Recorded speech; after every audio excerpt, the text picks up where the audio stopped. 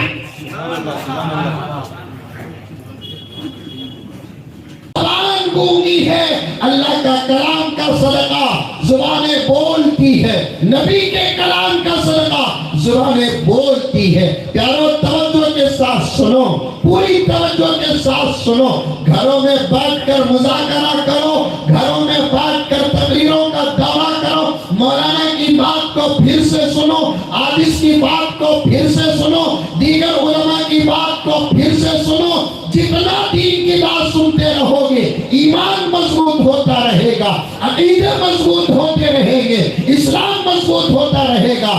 جب ایمان مضبوط ہو جائے آٹومیٹک خدا کی محبت آ جاتی ہے، جب ایمان مضبوط ہو جائے آٹومیٹک نبی کی محبت آ جاتی ہے۔ اور سن لو، آخری بات کہہ رہا ہوں، اللہ کی محبت آ گئی سچی، اللہ کے علاوہ کسی اور کو اللہ نہیں مانے گا۔ نبی کی محبت اگر سچی آ گئی تو نبی کے بعد کسی کو نبی نہیں مانے گا۔ محبت ایمان کمزور ہو، محبت کمزور ہوتی ہے، محبت کمزور ہو عقیدہ کمزور ہو جاتا ہے۔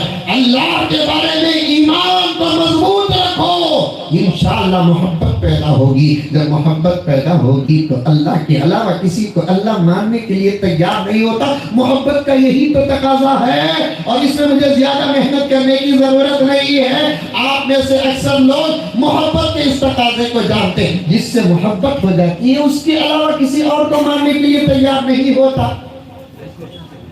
کیا کون سے نوجوان بھی منڈے نہیں ہلا رہی تو بوڑھے لوگ ہلا رہی؟ کیا میں یوں کرنا چاہوں ان کے اوپر بھی؟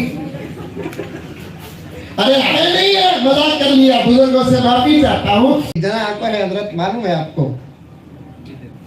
نہیں، یونس گوبر شاہی، گور نہیں، وہ گوبری تھا سو، وہ بے کا نقطہ لکھنے کو رکھتے وقت کون کی مولانا ہاتھ ہلائی نہیں، ذرہ ہلتے ہی وہ نقطہ پھیلتے ہی پڑھنے والا گوبر پڑھنے کے بجائے گوہر پڑھ لیا۔ یہ سود گوہر کا تو کیا موتی، صورت دیکھو، مون جی کی تنجاور کی منجا، وہ بھی شاہی گدے مارکیٹ کا مال۔ انہیں ایک پیر کا چمچہ، اس کا پیر کون؟ ریاض گوہر۔ کبھی انشاءاللہ مولانا نوشاد صاحب اس عنوان پر بھی بات رکھیں گے، ختم نبوت پر ان تمام باتوں پر بات کرنا۔ اس کا ایک جنا ہے، انگلینڈ میں بیٹھا ہے، یوٹیوب میں آتا، ایسا ہے، پیٹی 4 مہینے کا ہے، سر میں ٹوپی بھی نہیں، داڑھی بھی لائٹ ہے، نہیں سو باتاں کرتا گھوگو،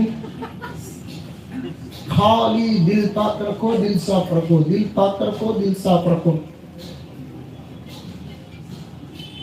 نماز معاف کرتا،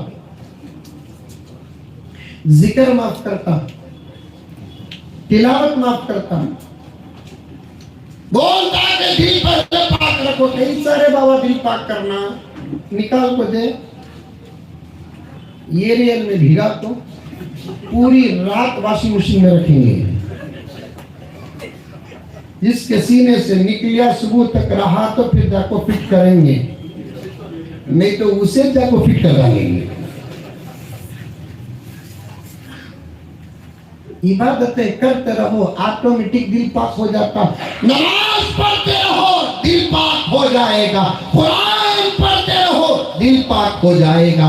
ذکر کرتے رہو، دل دل پاک ہو جائے گا. پیارے آقا پر درود پڑھتے رہو, دل پاک ہو جائے گا. اللہ اکبر. باہر نکلو تو نظروں کی حفاظت کرو, دل پاک ہو جائے گا. حلق اور پیٹ کی حفاظت کرو, دل پاک ہو جائے گا. مسلمان بھائیوں سے محبت کرو, دل پاک ہو جائے گا. سلام کرو, دل پاک ہو جائے گا. مسافر کرو, دل پاک ہو جائے گا. مسلمانوں کے حق میں دعا کرتے رہو, دل پاک ہو جائے گا. الگ دل کو پاک کرنے کا کوئی عمل نہیں ہے. اعمال کرتے رہو, اثر دل پر پڑے گا, آٹومیٹک دل پاک ہوتا جائے گا.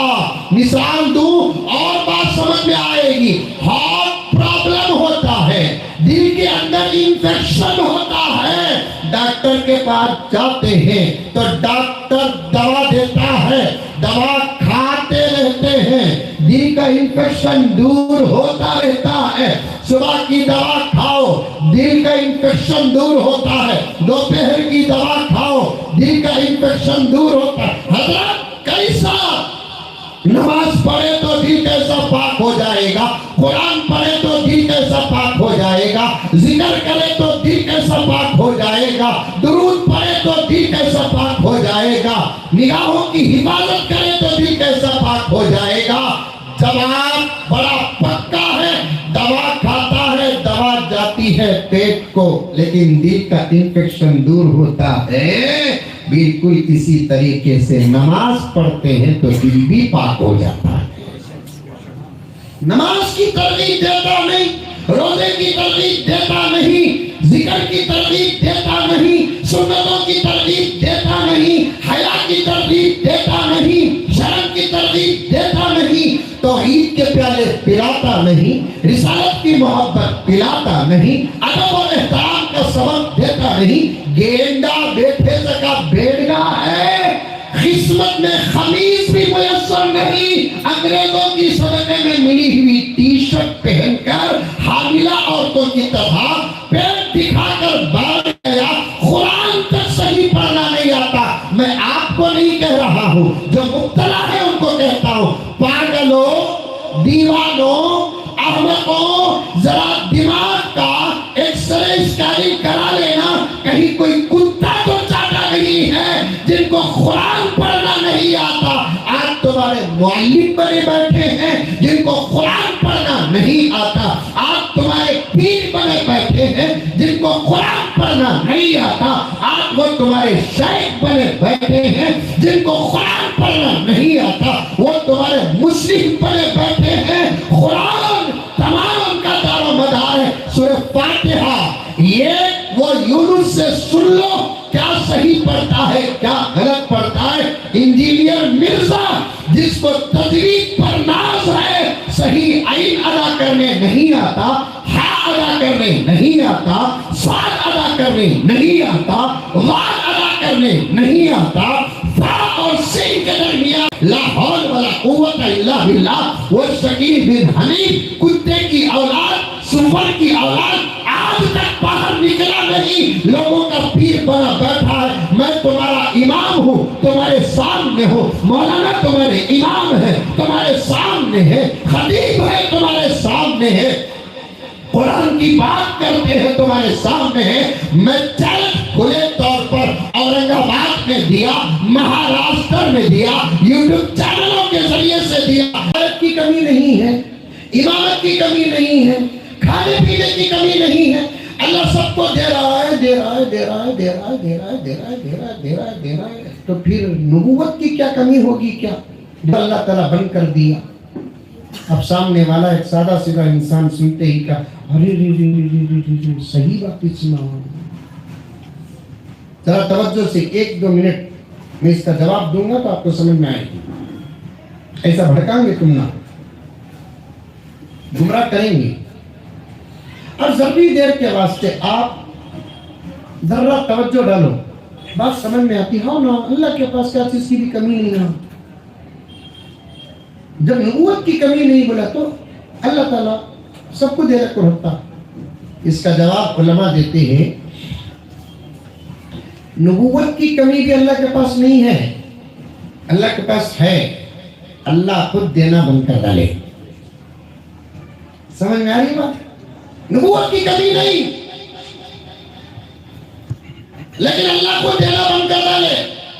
اگر کوئی دینا بند کرتا ہے تو اس کا مطلب یہ نہیں کہ اس کا خزانہ خالی ہو گیا. مثال کے طور پر میرے پاس 1 لاکھ روپے ہوں، میں 1000 روپے مثال بول رہا ہوں بابا، 1 لاکھ روپے ہوں، میں سب کو 1000 روپے 10 آدمیوں کو بانٹ ڈال کو بانٹنا بند کر ڈالیا.